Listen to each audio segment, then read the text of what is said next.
सहज आणि साधा प्रश्न आपल्या स्वजीवनाच्या संबंधात विचारात घेण्यासारखा म्हणून असा आहे की आपल्या जीवनातल्या सुखदुःखाचा नेमका मापदंड काय आहे?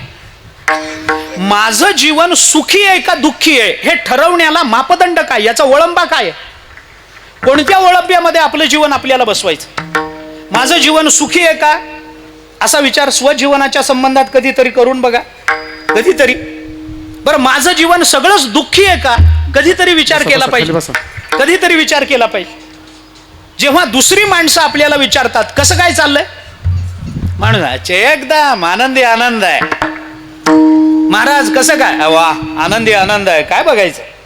दुसऱ्याला सांगताना आपलं जीवन नेहमीच सुखी असतं. पण कुटुंबियांसमोर बोला बरं. हे कुटुंबीय म्हणजे मी कुणाबद्दल बोलतोय कळलं ना आपल्याला? विचार करा. जेव्हा आपल्याच कुटुंबामध्ये आपल्याच जीवनाबद्दल बोलायची वेळ येते, आपल्याच मित्राजवळ आपल्या जीवनाबद्दल बोलायची वेळ येते, तेव्हा मनुष्य रडगाणं गातो. काय करावं, हेच नाही तेच नाही. फार प्रयत्न केले आयुष्यामध्ये, पण खरं सांगू का, सुखाचे चांगले दिवस, बसा बाबा, सुखाचे चांगले दिवस आम्हाला कधी दिसलेच नाहीत. दिसलेच नाहीत.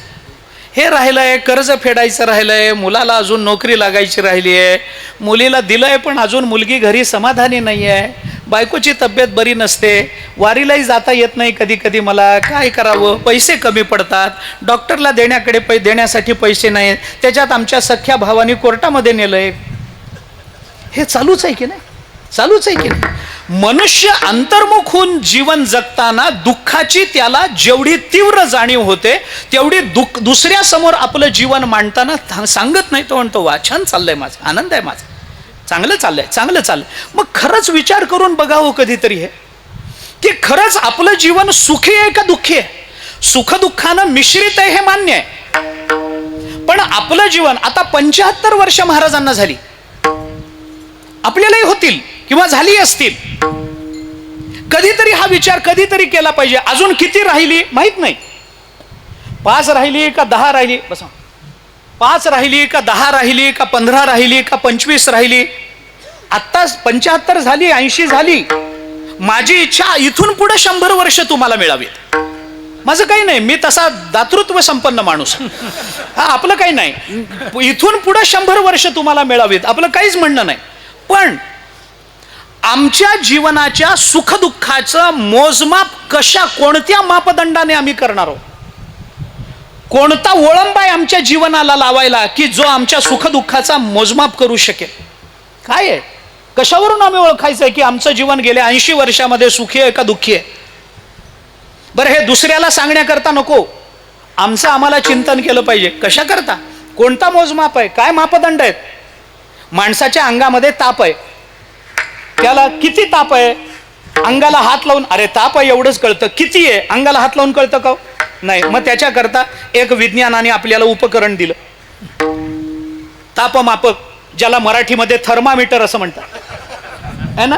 तापमापक इंग्रजी शब्द आहे, तो सहसा कुणाला माहिती नाही आहे. थर्मामीटर हा मराठी शब्द आहे, तो बहुतेकांना माहिती आहे. थर्मामीटर नाही का, त्याला आहे ना. विज्ञानाने आम्हाला एक उपकरण दिलं आमच्या हातामध्ये की हे तुमच्या तोंडामध्ये ठेवा, याच्याने कळेल की तुम्हाला अमुक अमुक इतका 102 डिग्री ताप आहे, हे तुम्हाला कळेल. आमचा रक्तदाब वाढतो, त्याला मोजण्याकरता आम्हाला त्याच्याकरता काही ते यंत्र आम्हाला विज्ञानाने तयार करून दिलं. ते डॉक्टर दाबतात, फुसफुस फुसफुस करून आमचा रक्तदाब मोजतात आणि सांगतात वरचा 120 आहे, खालचा 80 आहे, तुम्ही एकदम व्यवस्थित आहात. नाही तर थोडा वाढला थोडा कमी झाला सांगतातच. ठीक आहे, आम्हाला आमच्या रक्तामध्ये साखर आहे, ते मोजण्याचं काहीतरी मीटर आहे, ग्लुकोमीटर त्याला म्हणतात, ते मोजण्याचं यंत्र आहे. तसं आमचं जीवन किती सुखी आहे आणि किती दुःखी आहे हे मोजण्याचं काही तयार आहे का? विज्ञान इतकं प्रगत झालं म्हणतात. विज्ञान फार पुढे गेलं, मंगळावर गेला माणूस, चंद्रावर गेला माणूस, पण आमचं जीवन सुखी आहे का दुःखी आहे? हे 75% सुखी आहे आणि 25% दुःखी आहे, किंवा 45% सुखी आहे 55% दुःखी आहे, किंवा 75-80% सुखी जीवन आहे, फक्त 20-25% दुःख राहिलंय. असं मोजमाप करणारं एखादं यंत्र आतापर्यंत विज्ञानाने आम्हाला दिलंय का? हो, दिलंय का? असं दिलं नाही ना. मग हे मोजायचं कशाच्या जोरावर? याचे मापदंड काय? याचे मीटर काय?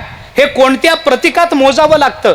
हे कशात मोजावं लागतं? उष्णता मोजायची काहीतरी यंत्र आहे, सेल्सिअसमध्ये फॅरनहाईटमध्ये ही उष्णता मोजली जाते. पाऊस मोजण्याचं काहीतरी आपल्याला मापक आहे, त्या मापामध्ये पाऊस मोजला जातो, थंडी मोजली जाते, बर्फ मोजला जातो, रक्तदाब मोजला जातो. तसं आमचं जीवन सुखी आहे का दुःखी आहे हे मोजायला आतापर्यंत कोणतं यंत्र तयार आहे सांगा ना? कुठलं यंत्र आहे? यंत्र नाही महाराज याला काही. मग हे मोजायचं कशाच्या जोरावर? कशाच्या जोरावर? मी आपल्याला संत वाङ्मयाच्या चिंतनातून याचं मोजमाप करण्याचं यंत्र सांगतो, ऐका. मोजमाप करण्याचं यंत्र सांगतो मी, कीर्तनात सांगतो, महाराजांच्या निमित्तानं सांगतोय. संत वाङ्मयानीच आपल्याला, ज्ञानोबाराय तुकोबारायांच्या अक्षरांनीच आम्हाला हे मोजमाप करण्याचं यंत्र दिलं. काही नाही, 2 प्रश्न आपल्याला विचारा. डॉक्टरांना काही मोजायचं असेल तर डॉक्टर विचारतात की नाही, रात्री काय खाल्लं होतं, उलटी झाली होती का तुम्हाला, काल दिवसभर जेवला होता का तुम्हाला काही ऍसिडिटी झाली का, तुमचं डोकं दुखतंय का, खाण्यामध्ये काही बदल आला का, ऊन लागलं का, विचारतात की नाही डॉक्टर?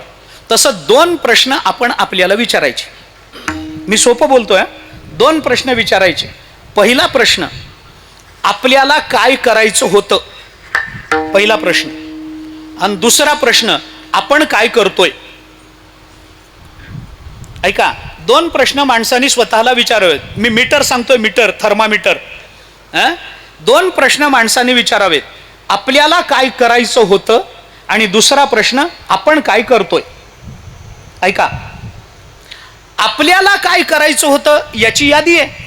मला बंगला बांधायचा होता, मला गाडी घ्यायची होती, मला मुलांची लग्न करायची होती, मुलीला चांगल्या घरी द्यायचं होतं, बायकोला दागिने करायचे होते, मला चांगलं हे पाहिजे होतं, चांगलं अमुक पाहिजे होतं, मला लोकांकरता काही दानधर्म करायचा होता, लोकांच्या कल्याणार्थ मला एक ट्रस्ट उभा करायचा होता, मला हे करायचं होतं, मला बहिणीकरता हे करायचं होतं, माझ्या भावाकरता हे करायचं होतं, मित्राला ही मदत करायची होती, मुलांकरता अमुक अमुक कारखाना सुरू करायचा होता, हे करायचं होतं, मला कधीतरी कीर्तनही करून बघायचं होतं, मला चालही म्हणून बघायची होती, हे करायचं होतं, ते करायचं होतं, अमुक करायचं, त्याची यादी आहे ना, त्याची यादी आहे आपल्याकडे. बर, ही सगळी यादी जेव्हा डोळ्यासमोर तयार होते तेव्हा दुसरा प्रश्न आपल्याला विचारा, आपण काय करतोय. आपण काय करतोय. मग सध्या मी हे करतोय, मी नोकरी करतोय, मी ते करतोय, मी अमुक करतोय, मी तमुक करतोय, हे करतोय, ते करतोय, कीर्तन करतोय, चालू आहे माझं, बरं चाललं झालं. मला काय करायचं होतं याची एक यादी आहे आणि मी काय करतो आहे किंवा मी काय केलं आहे याची एक यादी आहे. चला, करतोय पेक्षा केलंय असं विचारात घ्या. मी आतापर्यंत काय केलं याची एक यादी आहे. गंमत अशी आहे, मला काय करायचं होतं याची यादी मी काय केलं याच्यापेक्षा जर मोठी असेल तर आपलं जीवन दुःखानं भरलेलं आहे. आणि मला काय करायचं होतं याच्यापेक्षा मी काय केलं याची यादी जर मोठी असेल तर आपलं जीवन अमृत महोत्सव साजरा करण्याच्या योग्यतेचं आहे. विठ्ठला विठ्ठला विठ्ठला विठ्ठला विठ्ठला विठ्ठला विठ्ठला विठ्ठला विठ्ठला विठ्ठला विठ्ठला. वारकरी सांप्रदायिक कीर्तन, प्रवचन, कथा, भजन चाली ऐकण्याकरिता अध्यात्म सोपान या वारकरी चॅनलला सबस्क्राईब करा. धन्यवाद. राम कृष्ण हरी.